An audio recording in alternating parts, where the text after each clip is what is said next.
Nabi Khidir kan masih hidup. Iya. Tapi kenapa ada juga yang berpendapat ulama, contohnya juga Imam Bukhari mengatakan bahwa Nabi Khidir itu tidak ada. Kalau misalnya Nabi Khidir itu ada, pasti dia menemui Nabi Muhammad. Iya. Nah, ini nggak ada keterangannya kan? Betul. Karena kalau Imam Bukhari itu ngambilnya abstain, tidak mempercayai ada dan tidak mempercayai gitu. Jadi posisinya di tengah-tengah. Dan mungkin Imam Bukhari itu tidak mengetahui.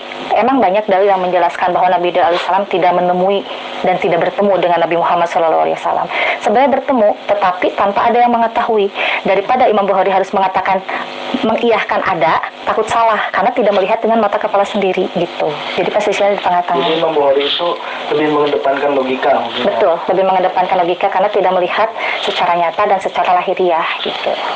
Nah ini nih, Nabi kan banyak umur, dari mulai nopo yang diangkat oleh Allah di Rasul 313 Rasul.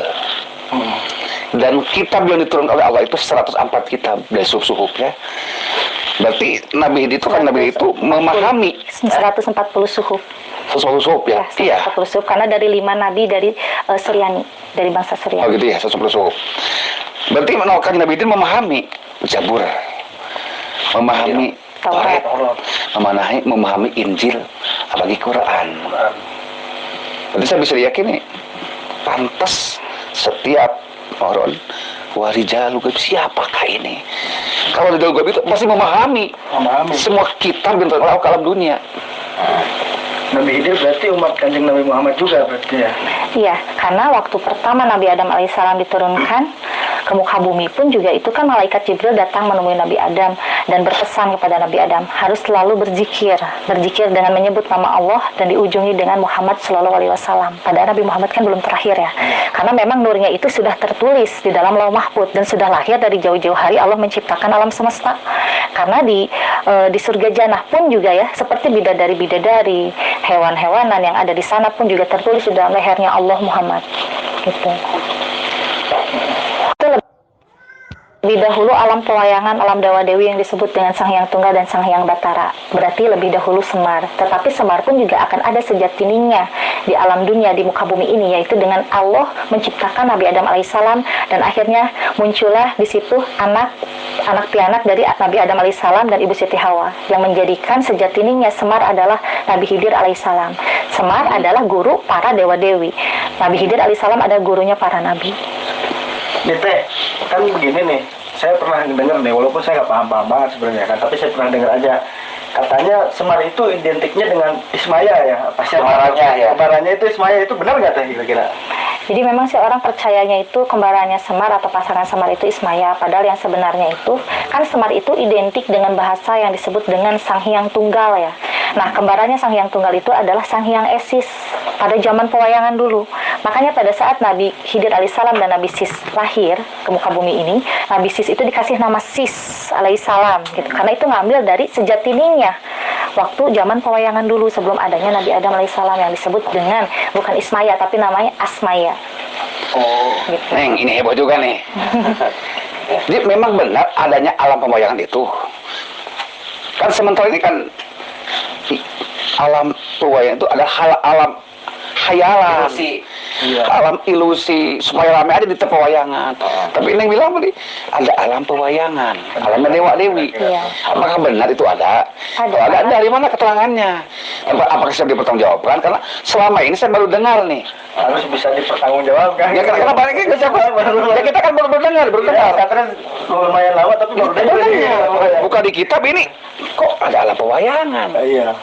Ya. Apakah memang secara terbatas atau memang gimana? Kalau memang betul, wah ini hebat nih. Apa inisiatif sendiri, pemikiran sendiri gitu ya? Sendiri apa memang diambil dari keterangan-keterangannya? Yang memang ada gitu keterangannya. Gitu.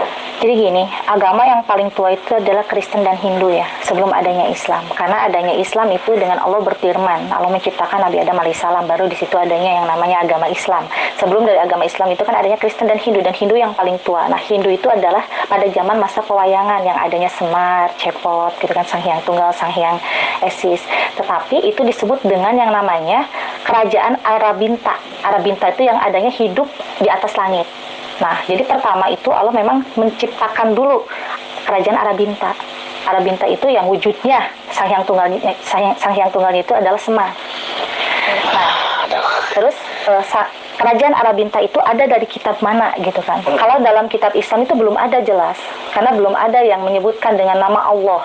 Karena pada saat itu Allah menciptakan itu karena dengan adanya kitab Agania. Agania itu adalah kitab dari bangsa Suryani. Kitab bangsa Suryani yang disebut dengan kitab kuno. Kitab kuno. Jadi duluan mana itu teh antara alam pewayangan sama diciptakannya bumi? Yang pas jin itu kan gitu iya. ya. Jadi yang pertama itu sebelum Allah menciptakan bumi itu menciptakan dulu alam pewayangan yang disebut dengan kerajaan Arabinta gitu. Nah, ini pertanyaannya. Kalau memang alam pewayangan itu ada dan pengisi alam pewayangan itu wujud seperti apa? Wujudnya atau namanya siapa? Ya, wujudnya seperti manusia. Iya kan kalau Adam kan manusia. Manusia. Alam pewayangan itu seperti apa? Wujudnya tidak sama seperti manusia, tapi wujudnya campuran antara manusia dengan hewan. Ya, wujud manusia Berarti apa, gitu. berkulit, berdaging, berdarah, bernapas. Iya, yang jelas itu berkulit, berdaging, berdarah, bernapas, dan mempunyai keilmuan yang luar biasa.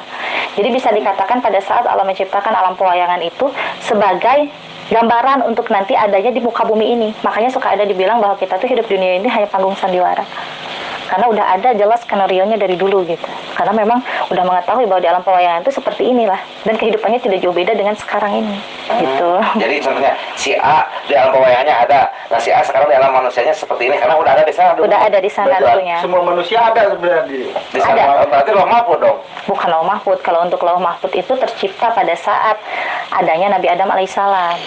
Nah, tadi nanti dari mulai Nabi Adam alaihissalam diciptakan oleh Allah itu kan Allah itu mengambil segenggam tanah yang ada di surga dan dijadikanlah jasad manusia pertama yang Allah ciptakan. Itu Nabi Adam. Nabi Adam alaihissalam. Berarti nih, benarkah ada yang namanya alam nirwana? Dan di mana alam tersebut? Alam nirwana itu nggak jauh beda dengan bawahan atau bisa dikatakan itu bawahan dari kerajaan Arabinta. Jadi alam nirwana itu yang adanya dengan yang disebut Pandawa 5. Nah itu alam nirwana. Berarti sebelum Nabi Adam diciptakan dong? Sebelum juga. Jadi semua alam dewa dewi dan alam pewayangan, kerajaan Arabinta dan kerajaan nirwana itu memang sebelum Nabi Adam diciptakan oleh Allah. Jadi dewa-dewi itu ada ya, kayak Dewi Kuan Yin itu kan. Iya. Ada. Memang ada karena kan agama tertua adalah Hindu. Ada namanya Kuan Yin gitu. Iya, Iya, Dewi Kuan Yin. Saya Dewi pernah Kuan dengar. Yin itu adalah Dewi Padi. Yang kayak itu apa? Sebongkong itu. Ini itu sebetulnya nih heboh juga saya nih. Oh, ini soalnya saya baru dengar ini. Kenapa ya? Kenapa heboh? Karena alam nirwana. Karena pernah ada seseorang dari kampungnya Asep Sundandar itu siapa? Kampung apa? Jelekong. Jelakong. Iya, Bandung. Ada tamu dari Jelakong. Teng. Saya pengen nganjang ke alam nirwana. Saya bingung. Alam nirwana di mana? Paling ada Dor Jamil saya bilang. Nggak ada nirwana, nggak tahu. Tapi katanya ada. Bahkan jenjang itu alam dewa-dewi bahkan sebelum Nabi Adam diciptakan. Ya. Dan itu bisa dikatakan awal mula adanya alam nirwana itu kan setelah adanya kerajaan Arabinta ya. Dan pemimpin di alam nirwana itu adalah Buddha Gautama. Namanya. Buddha Gautama itu Jadi Hindu. Buddha itu ada benar. Buddha itu memang benar ada, dan awal mula kepemimpinan alam nirwana itu adalah Buddha Gautama.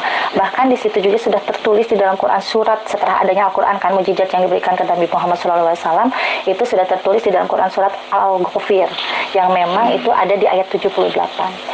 Al-Ghafir. Pengetahuan saya nih, dewa-dewi itu justru di zaman Nabi Isis. Berarti setelah Nabi Adam. Iya. Ya saya tahu itu ya. Tapi kan Neng alam nirwana, alam dewa dewi, bahkan alam pewayangan bahkan sama juga ada sebelum Nabi Adam. Jadi sebenarnya pada saat Nabi Isis lahir ya ke muka bumi ini, setelah dewasa itu bercerita kepada seluruh umat atau keturunan-keturunannya pada saat waktu itu. Pada saat Nabi Isis alaihissalam menerima suhuf, di situ Nabi Isis menceritakan bahwa adanya Sang Hyang Isis. Jadi menceritakan bukan adanya pas waktu Nabi Isis ada alam pewayangan atau dewa-dewi bukan, tapi menceritakan karena beliau itu pernah hidup di alam pewayangan Reinkarnasi gitu. lah gitu. Yes, bukan kayak reinkarnasi. Jadi bisa dikatakan sejatiningnya lah kalau di Islam itu sejatiningnya.